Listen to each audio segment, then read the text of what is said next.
కాజుపేట పరిధిలో గత కొద్ది రోజుల క్రితం వడ్డీ వ్యాపారి నవీన్ హత్య కేసును పోలీసులు ఛేదించారు. ఎవర్ విక్టోరియస్గా నిలుస్తున్నటువంటి ఆ పదానికి కేర్ ఆఫ్ అడ్రస్గా వరంగల్ పోలీసులు నిలుస్తున్నటువంటి నేపథ్యంలో కొంతమంది భయాందోళన కూడా వ్యక్తం చేస్తున్నారు. అంటే అప్పిచ్చినటువంటి వాడినే కడతీర్చినటువంటి దృశ్యాన్ని చూసిన తర్వాత అప్పులు ఇవ్వాలన్న భయమే కొంతమంది కూడా భయంగా వ్యక్తం చేస్తున్నటువంటి నేపథ్యంలో పోలీసులు చాకచక్యంగా వాళ్ళని పట్టుకొని ఇక్కడ రిమాండ్ కూడా తరలించి అసలు పూర్తి స్థాయిలో ఒక విచారణ కూడా చేపట్టినటువంటి పరిస్థితి. ప్రస్తుతానికి కాజుపేట ఏసీపీ ప్రశాంత్ రెడ్డి గారు మనతో ఉన్నారు. ఒక్కసారి సార్తో మాట్లాడదాం.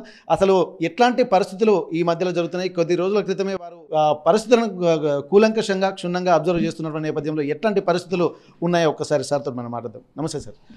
సార్, గత కొద్ది రోజులుగా మీ ముందు వీరు రాగానే అనేక టాస్క్లు ఇక్కడ ధర్మసాగర్ విషయం కావచ్చు, అలాగే ఇప్పుడు ప్రస్తుతానికి మన కాజుపేట మర్డర్ కావచ్చు. ఈ కాజుపేట మర్డర్లో ఎట్లా మీరు నిందితులను ఛేదించారు సార్? ఇప్పుడు వడ్డీ వ్యాపారి నవీన్ హత్య కేసులో ఎవరెవరు ఉన్నారు దీంట్లో?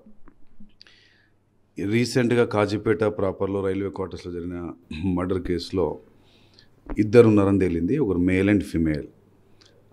అతను గడ్డం ప్రవీణ్ కుమార్ అని చెప్పేసి ఒకతను, తర్వాత గుండా రజని అని చెప్పేసి, with both are in fact married. And ఈ Gaddam Praveen Kumar wife long back 2018లో చనిపోయింది సూసైడ్ చేసుకొని. అట్లా రజనీ కూడా భర్త లేడు.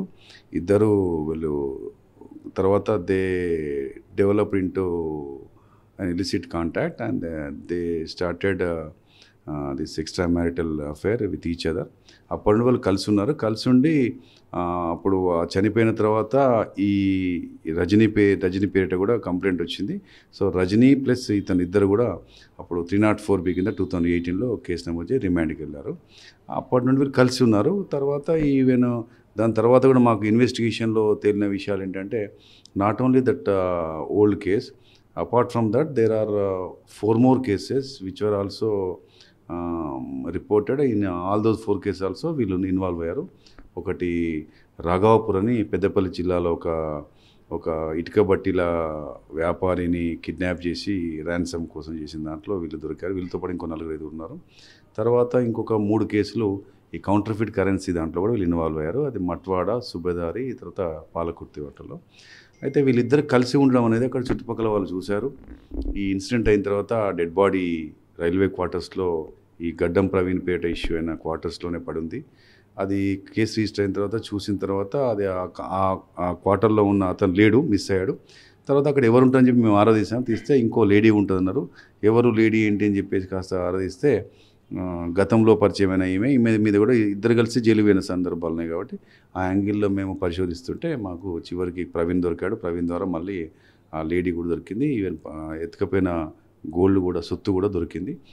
వాళ్ళిద్దరిని జ్యుడిషియల్ రిమాండ్కి తరలించడం జరిగింది.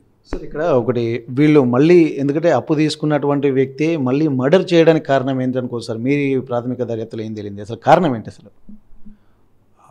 ముందు ఇన్ఫ్యాక్ట్ ఈ చనిపోయిన ఈ డిసీజ్డ్ నవీన్ కుమార్ అప్పు ఇచ్చాడు. ఆ డిసీజ్డ్కి ఉన్న ప్రవీణ్ కుమార్కు అప్పు సంబంధించిన సంబంధం ఉందని అనుకున్నాం. కానీ తీరా మేము లోతుగా విచారిస్తే తెలిసిన విషయం ఏంటంటే, ఆ అప్పు అనే 50,000 రూపాయల అప్పు అనేది పెద్ద ఇష్యూ కాదండి, మర్డర్ కాదు. వీళ్ళు ఎవరైతే చంపారో, ఈ యొక్క ఇద్దరు నిందితులు దొరికారో, వీళ్లకు దేవర్ ఇన్ ఫైనాన్షియల్ క్రంచ్. వాళ్ళు ఫైనాన్షియల్గా డబ్బులు లేవు. వాళ్ళకు విచ్చలవిడి పనులకు, జల్సాలకు సరిపోవట్లేదు. ఇద్దరు కూడా ఒకప్పుడు రైల్వే ఎంప్లాయీస్.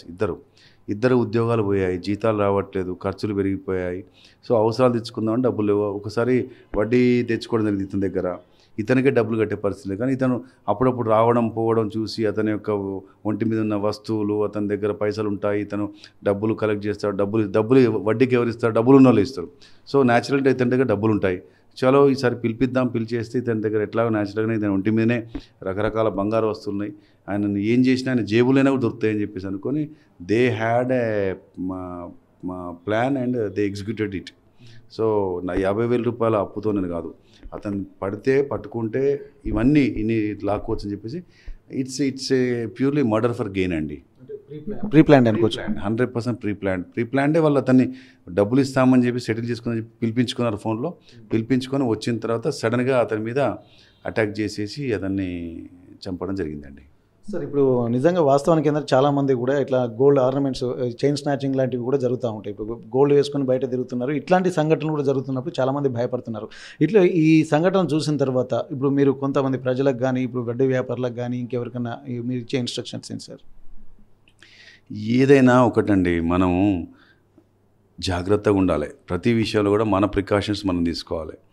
మనం తీసుకోవాలి. మన దృష్టికి ఏమైనా అనుమానంగా అనిపించిన వ్యక్తుల విషయాలు కావచ్చు, అనుమానిత వస్తువులు కావచ్చు, ఏదైనా సస్పీషియస్ కండిషన్స్ అనేది ప్రతి మనిషికి పోతుంటే కనిపిస్తుంది. కొద్దిగా బాధ్యతగా ఫీల్ కావాలి. అరే ఇతను చూస్తే డౌట్ వస్తుంది, ఈ ఇంట్లో ఎవరో ఉంటున్నారు, ఈ ఇంట్లో ఇంకో ఎవరో లేడీ ఉంటుంది, వీళ్ళ యొక్క విచ్చలవిడిగా పనిచేస్తున్నారు, విచ్చలవిడి దందాలు ఉన్నాయి, వీళ్ళ యాక్టివిటీస్ అంతా డిఫరెంట్గా కనిపిస్తున్నాయి, నార్మల్గా లేవు అని చెప్పేసి ఎందరికో కనిపిస్తుంది. కానీ మాకెందుకులే అని చెప్పేసి పోయే మనస్తత్వం మన సమాజంలో చాలామందికి అలవాటైందండి. నాకెందుకులే అని చెప్పేసి అనుకోవడం వలన ఇవన్నీ జరుగుతున్నాయి. కాబట్టి ఎప్పటికప్పుడు వాళ్ళు అప్రమత్తంగా ఉండాలి, మమ్మల్ని కూడా అప్రమత్తం చేయాలి. ఎందుకంటే ఈ రోజుల్లో information is only the weapon. So until and unless we get information, a useful information, till then you cannot expect us to do wonders and to create miracles. So సమాజం ఏంటంటే బాధ్యతగా వ్యవహరించాలి. సమాజంలో ప్రతి ఒక్కరు బాధ్యతగా వ్యవహరిస్తూ అప్రమత్తం స్వతహాగా అవుతూ ఈవెన్ సమాజాన్ని కూడా అప్రమత్తం చేయాలి. అందులో మేము ఎన్ఫోర్స్మెంట్ ఏజెన్సీ మమ్మల్ని కూడా అప్రమత్తం చేయాలి. మాకు కూడా ఇన్ఫర్మేషన్ ఇవ్వాలి. ఇస్తేనే కదా, ఎక్కడో బాంబ్ కాల్ అని చెప్పేసి ఎక్కడో ఫేక్ కాల్ అంటే కూడా మేము సైలెంట్గా కూర్చోము. ప్రతి విషయాన్ని కూడా తేల్చేస్తాం, నిజమా కాదని తెలుసుకుంటాం. కాబట్టి చెప్పి ఊరికే వినాం. కాబట్టి ప్రజలు కొద్దిగా జాగ్రత్తగా ఉండాలి, తర్వాత జాగ్రత్త వహించాలి. ఈవెన్ ఏదైనా మీ దృష్టికి వచ్చి చెప్పాలి, అనుమానితులు అంటే చెప్పాలి. ఇప్పుడు చైన్ స్నాచింగ్స్ అని మీరు అన్నారు.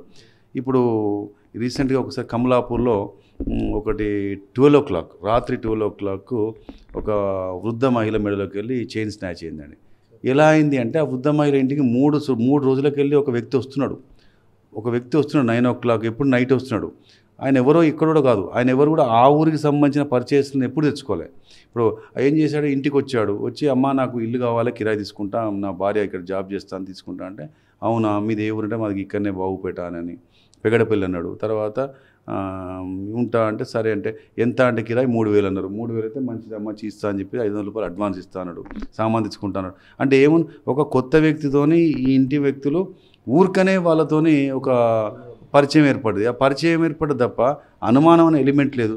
అసలు నువ్వెవరు, ఎక్కడి నుంచి వచ్చినావు, ఈ ఊళ్ళో నీకు ఎవరు తెలుసు, నీకు తెలిసిన వాళ్ళని పట్టుకొచ్చుకోపో, నువ్వు ఈ ఊళ్ళో తెలిసిన వాళ్ళని ఒకళ్ళు పట్టుకొచ్చుకోపో అని చెప్పి ఈ రకంగా క్రాస్ క్వశ్చన్ చేసి ఎంక్వైరీ చేస్తే ఇటువంటి విధవలకు అవకాశం ఉండదు. అలా కాకుండా ఏం పట్టింపు లేకుండా పోతే వాడు 2-3 రోజులు చూసి ఆ ఇంట్లో ఇద్దరే వృద్ధులు ఉంటారని చూసేసి ఓ రోజు రాత్రిపూట స్నాచ్ చేసాడు. దీనికి మనం జాగ్రత్తగా ఉంటే 90% కావు. అసలు మనం జాగ్రత్త అనే విషయాన్నే మర్చిపోయి పోయిన తర్వాత లబోదిబో అంటే ఎతకడం ఇబ్బంది అవుతుంది. అయినా still we are making sincere efforts because there are previous instances where we could able to get such type of criminals and we could able to recover the properties also. But ప్రజలు జాగ్రత్తగా ఉంటే, ప్రివెన్షన్ ప్రాపర్గా ఉంటే ఇటువంటి problems రావండి. Thank you sir. ఇక్కడ కాజీపేట ఇన్సిడెంట్ని మాత్రం ప్రతి ఒక్కరు ఒక గుణపాఠంగానే తీసుకోవాల్సినటువంటి అవసరం ఉంటుంది. ఇక్కడ మామూలుగా మన భాషలో చెప్పాలంటే తన సొమ్మైనా దాచుకుని తినాలన్నటువంటి ఒక సూక్తిని కూడా గమనించాల్సినటువంటి అవసరం ఉంటుంది. ఎందుకంటే వడ్డీ వ్యాపారి దగ్గర డబ్బులు ఉంటున్నాయి, ఒంటి మీద బంగారం ఉంటుంది. కాబట్టి వీళ్ళు గమనించిన తర్వాత 40,000 రూపాయలు అప్పు ఇచ్చాడని చెప్పి అంటున్నారు. కానీ అప్పు అనేది మ్యాండేటరీ కాకుండా వాళ్ళు తన దగ్గర ఉన్నటువంటి సొమ్మును కూడా ఆశించి ఒక ప్రీ ప్లాన్డ్ మర్డర్గానే ఇక్కడ గమనిస్తున్నారు. కానీ ఇక్కడ చుట్టుపక్కల ఉన్నటువంటి వాళ్ళకు కూడా ఒక అనుమానాస్పద స్థితిలో వాళ్ళు కనిపించినప్పటికీ కూడా వాళ్ళు ఎవరు స్పందించకపోవడం కూడా ఒక బాధ్యత రహితంగా వ్యవహరిస్తున్నారు. ఇట్లాంటి సమయంలో బాధ్యత తీసుకోవాల్సినటువంటి అవసరం ఉంటుంది. ఒక ఇన్ఫర్మేషన్ అనేది మెయిన్ ఒక వెపన్ అన్నటువంటి ఒక న్యూ కాన్సెప్ట్ కూడా ఇక్కడ కాజీపేట పోలీసులు తెరతీశారు. ఎందుకంటే ఇన్ఫర్మేషన్ అనేది ఫస్ట్ మనకు వస్తే అదొక మంచి వెపన్ లాగా పనిచేస్తూ ఉంటుంది. దాని మీద పోలీసులకు కానీ దగ్గర ఉన్నటువంటి వాళ్ళకి కానీ ఎవరికైనా రెస్పాన్సిబిలిటీ ఉన్నటువంటి వాళ్ళకు సమాచారం ఇవ్వగలిగితే ఒక చాలా ప్రమాదాలు కూడా తప్పించుకునేటువంటి అవకాశం ఉంటుందని చెప్తున్నారు. దాంతోపాటు కొత్తగా పరిచయం అయినటువంటి వాళ్ళను ఎవరినైనా సరే నమ్మకూడదు గుడ్డిగా. ముందు తన రక్షణ అన్నటువంటి విషయాన్ని మర్చిపోవడాన్ని కూడా చాలా తీవ్రంగా పరిగణించాల్సినటువంటి అవసరం ఉంటుంది. కొత్త వ్యక్తులు ఎవరైనా సరే ఇంటికి వచ్చి ఇండ్ల కిరాయి గురించి ఎవరైనా మాట్లాడుతున్నా కానీ ఖచ్చితంగా వారు పూర్వాపరాలు తెలుసుకోవాల్సినటువంటి అవసరం ఉంటుంది. ఎవరైనా పరిచయం ఉన్నారా లేదా అన్నటువంటిది కూడా గమనించాల్సినటువంటి అవసరం ఉంటుంది.